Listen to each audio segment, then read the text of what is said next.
最近你是不是也听到有人说，空气里怎么有烧焦味啊？烟霾是不是又来了？这样的话题每年似乎都会出现，但你有没有想过，为什么我们会在空气变化时感到如此敏感？其实这背后的原因很简单，新加坡已经习惯了无与伦比的干净空气，而我们的嗅觉和身体早已对环境变化具备更高的敏感度。这期视频我们就要来聊聊新加坡的特殊性，不是空气差，而是标准太高。新加坡不仅被誉为全球空气治理最严格的国家，它还在环境保护和空气质量管理方面制定了极高的标准。这些标准是怎么落地的？它对我们的日常生活又有哪些深远的影响？今天就一起来解析这一套新加坡模式，让你真正了解这个国家为什么在全球空气治理中独树一帜。首先，让我们回到一个简单的数据对比，新加坡的空气标准到底有多严格？拿 PM2.5 的年均目标值举例，新加坡的目标设定是12微克每立方米，而全球公认最权威的标准，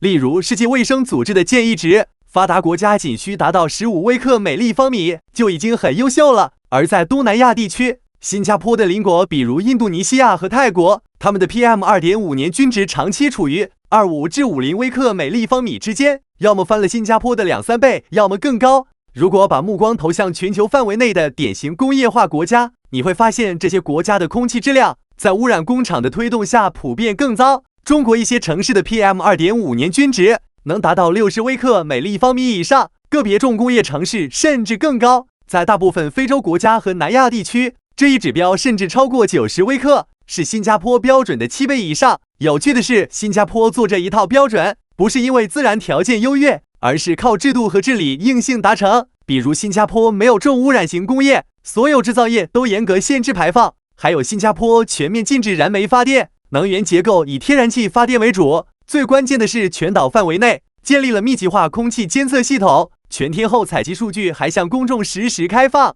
这些措施使得新加坡的日常空气异常干净。但话说回来，正因为我们已经适应了这种干净环境，空气的一点点变化，比如 PM2.5 短时波动，就会立刻触发我们的嗅觉和身体感知系统。我们之所以能够闻到气味波动，本质上是因为我们已经习惯了高标准空气的好处。这种敏感性其实正是良好治理和高标准养成的一种体现。很多人可能会问，既然我们每年总会讨论烟霾和空气质量问题，那到底新加坡的空气真的有那么好吗？这里就隐藏着一个反直觉的大问题，对空气的敏感感知恰恰说明空气质量更高。怎么理解呢？我们拿其他长期空气污染严重的国家举例，比如你去一些工业化国家或者重污染地区的城市，长时间暴露在严重的空气污染环境中，人们的嗅觉系统、身体对空气的刺激已经逐渐钝化，他们可能会对空气质量波动完全没有感知。同样的烧焦味，很多时候你闻不到、察觉不到，甚至觉得空气一直这样。相反，新加坡日常的空气质量通常处于 WHO 的标准线以下，是全球少数达到健康区间的国家之一。这也让我们对 PM2.5 短时升高的敏感性显得格外突出。举个例子，东南亚地区的跨境烟霾问题为什么会引起新加坡全民的关注？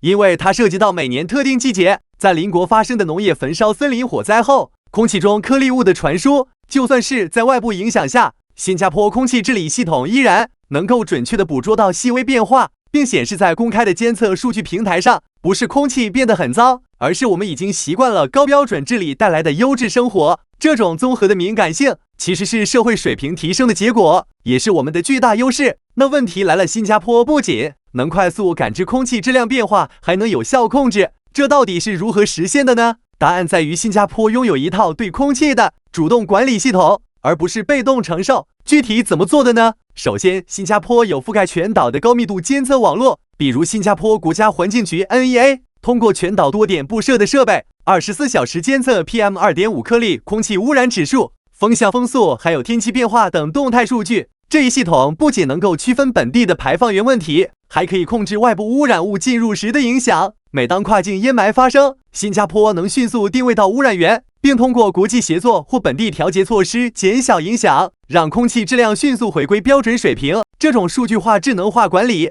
早已让空气治理本身不再是一件靠感觉的事情，而是真正成为可预测、可量化的公共管理任务。试想一下，在这个信息透明度高、反应能力强的基础上，新加坡已经成为区域内空气质量治理的典范。其他国家可能还在忍受，而新加坡早已在计算空气的各项影响。当我们讨论新加坡的空气治理时，不仅仅是在保护我们的嗅觉敏锐性，而是在维护一种更高标准的生活环境系统。这样的标准支撑了整个社会的运行效率，也隐藏着对生活质量的深远影响。对上班族来说，清新的空气环境是健康的保障，减少了因为空气污染带来的呼吸道问题，提升工作效率和专注力。对孩子来说，这意味着一个更安全、更健康的成长环境，避免了许多与污染相关的早年疾病。对老人来说，减少慢性病和呼吸道疾病，同时降低了家庭和国家的医疗开销。这项治理看似简单，却支撑了家庭、社会以及国家发展的多个维度。你可以说，空气质量已经成为经济和生活运行的隐形基础设施。有时候，我们对空气里的异味感到烦躁，可你知道吗？这其实是新加坡的高标准社会带来的结果。敏感感知的提高，本质上是一种国家治理文化的体现。在全球范围内，多数城市还在继续忍受空气污染对人体的伤害，而新加坡早已经在为每一微克的变化建立标准。这不是空气差，而是我们对空气认真到极致。这不是烟霾味，而是一个想要让生活更好的国家在对所有变化产生反应。喜欢今天视频的话，记得订阅我们的频道，点个赞，评论区告诉我们你对空气质量的关注是什么样的，还有哪些新加坡高标准社会的细节值得讨论。谢谢大家，我们下期见。